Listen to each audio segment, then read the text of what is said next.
पिथौरागढ़ और अल्मोड़ा जनपद की सीमा पर स्थित गणाई गंगोली के लाखतोली गांव में कार्तिक मास के नवरात्रि के अवसर पर भगवती मंदिर के प्रांगण में 10 दिवसीय नवरात्रि का शुभारंभ भव्य कलश यात्रा के साथ हो गया।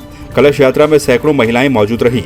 सामाजिक कार्यकर्ता मोहन चंद्र जोशी ने बताया कि 10 दिनों तक प्रतिदिन मंदिर में पूजा अर्चना के साथ साथ कीर्तन भजन का आयोजन किया जाएगा। हल्द्वानी के गौला पुल में आज से हल्के वाहनों का आवागमन शुरू हो चुका है। आपको बता दें कि गौला पुल 18 अक्टूबर को नदी में आई बाढ़ के चलते क्षतिग्रस्त हो गया था। आज केंद्रीय रक्षा राज्य मंत्री अजय भट्ट ने पुल पर हरी झंडी दिखाते हुए NHAI के अधिकारियों के साथ पुल पर हल्के वाहनों का आवागमन शुरू करवा दिया है। अजय भट्ट का कहना है कि आपदा को लेकर सरकार लगातार गंभीर है और उत्तराखंड में आई भीषण आपदा के बाद निर्माण कार्यों को लेकर केंद्र और राज्य सरकार मिलकर काम कर रहे हैं। यहाँ बड़ी भी निकल जाएंगी, लेकिन ये एक किस्म से लोगों की परेशानी को देखते हुए तत्काल ट्रैफिक प्रारंभ कराया गया है। अभी बहुत बड़ा काम पूरा करना है, क्योंकि जो हमारा रेलवे स्टेशन है वो पूरी तरह से अगर उसको ट्रीटमेंट नहीं दिया गया तो अगली बार पूरा खुर्द-बुर्द हो जाएगा। और ये पुल में अगर इसी तरह की बाढ़ फिर आई तो फिर से ऐसी संभावना से इनकार नहीं किया जा सकता है। इसलिए IIT के स्पेशलिस्ट आकर किस तरह से इसे बचाया जा सकता है रेलवे स्टेशन को, ताकि जैसे इस साल पटरी बही अगली बार ना हो, और पुल के इस भाग को पुख्ता कैसे बनाया जाएगा उसके लिए अलग से कार्रवाई चल रही है। हाल ही में चक्राता में हुए दर्दनाक हादसे में हुई 13 लोगों की मौत के बावजूद भी वाहनों में ओवरलोडिंग का सिलसिला थमने का नाम नहीं ले रहा है। चक्राता जौनसार बाबर में लोकल टैक्सी ड्राइवर मनमाने ढंग से वाहनों में ओवरलोडिंग कर रहे हैं, जिस पर प्रशासन भी आंखें मूंदे बैठा है। आपको बता दें कि चक्राता विकासखंड के बायला गांव में ओवरलोडिंग के चलते एक मैक्स गहरी खाई में जा गिरा था। हादसा ओवरलोडिंग की वजह से हुआ था, जिस पर CM धामी ने मजिस्ट्रियल जांच के आदेश भी दिए थे। वहीं जौनसार बावर में ओवरलोडिंग की एक बड़ी वजह 2.5 लाख की आबादी वाले जनजातीय क्षेत्र में मात्र 6 बसों का संचालित होना भी बताया जा रहा है। बढ़ती महंगाई के खिलाफ कांग्रेसियों ने काशीपुर में सांकेतिक धरना प्रदर्शन किया। कांग्रेस नेताओं और कार्यकर्ताओं ने महंगाई के खिलाफ पेट्रोल पंप में सिलेंडर के साथ अपना विरोध जताया। कांग्रेस महानगर अध्यक्ष संदीप सहगल और कांग्रेस नेत्री मुक्ता सिंह ने सड़क पर जमकर नारेबाजी करते हुए केंद्र की मोदी सरकार और प्रदेश की धामी सरकार पर निशाना साधते हुए 2022 के विधानसभा चुनाव में जनता सरकार बदलने वाली है, ये भी कहा कि पूरे देश में पेट्रोल के दाम, डीजल के दाम और रसोई गैस के दामों में निरंतर बेतहाशा वृद्धि हो रही है, जिसके लिए आम जनमानस पूरी तरीके से त्रस्त है। आम नागरिकों के ऊपर महंगाई का इस तरीके से भार पड़ा है कि उसकी कमर टूट चुकी है।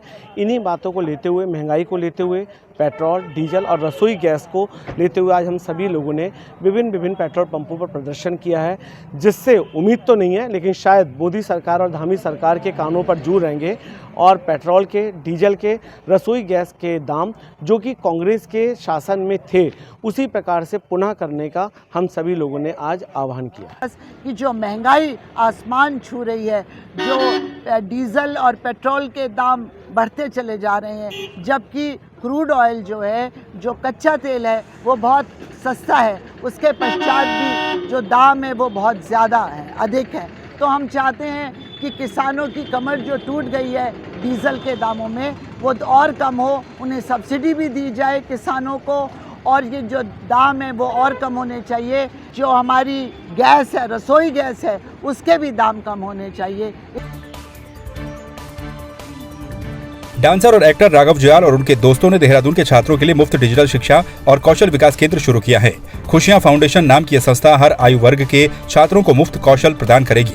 मुफ्त शिक्षा में कंप्यूटर कौशल सबसे पहले शुरू किया गया है, जिसका उद्घाटन राघव जुयाल के द्वारा प्रेमनगर में किया गया। इस दौरान खुशियां फाउंडेशन के प्रमुख डॉक्टर चिन्नू क्वात्रा ने कहा कि वो उत्तराखंड में कुछ बड़ा शुरू करने के लिए बेहद उत्साहित हैं। हरिद्वार में शनिवार को हंस फाउंडेशन के संस्थापक माता श्री मंगला और भोले जी महाराज ने आचार्य पीठ श्री हरि आश्रम कनखल में स्वामी अवधेशानंद गिरी महाराज से शिष्टाचार भेंट की और आध्यात्मिक संवाद कर लोक कल्याणार्थ भगवान मृत्युंजय और भगवान श्री पारदेश्वर महादेव का पूजन अभिषेक किया। प्रतापनगर के लमगांव बाजार से लगभग 2 किलोमीटर की दूरी पर स्थित ग्राम पंचायत पिपलोगी में आजादी के 74 साल के बाद भी सड़क नहीं पहुंच पाई, जिसके चलते ग्रामीणों को मरीजों को कंधे पर उठाकर अस्पताल तक ले जाना पड़ता है। ग्रामीण 22 वर्षों से 2 किलोमीटर सड़क की मांग कर रहे हैं, लेकिन अभी तक सड़क नहीं बन पाई। ग्रामीण बीमार व्यक्ति को डंडी गंडी के सहारे ले जाने को मजबूर हैं। और कैसे हैं आप? सब बढ़िया। अभी तैयारी तो यहीं तक। कहाँ?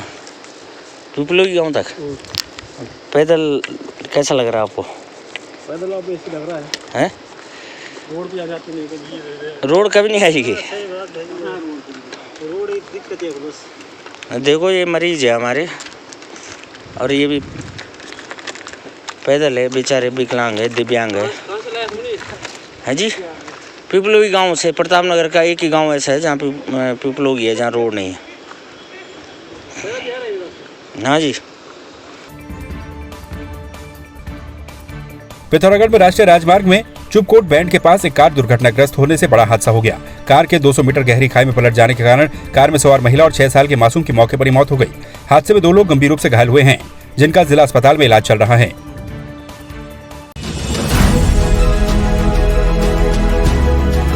क्या है देवभूमि की जनता का मुंह?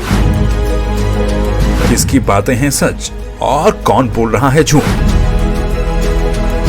कितना बढ़ चला है प्रदेश में चुनावी पारा? कामकाज में कौन जीता और कौन हारा? 2022 के चुनावी समर में किसका होगा मंगल? देखिए देवभूमि का दंगल 2022 का विधानसभा चुनाव सिर्फ संवाद 365 पर।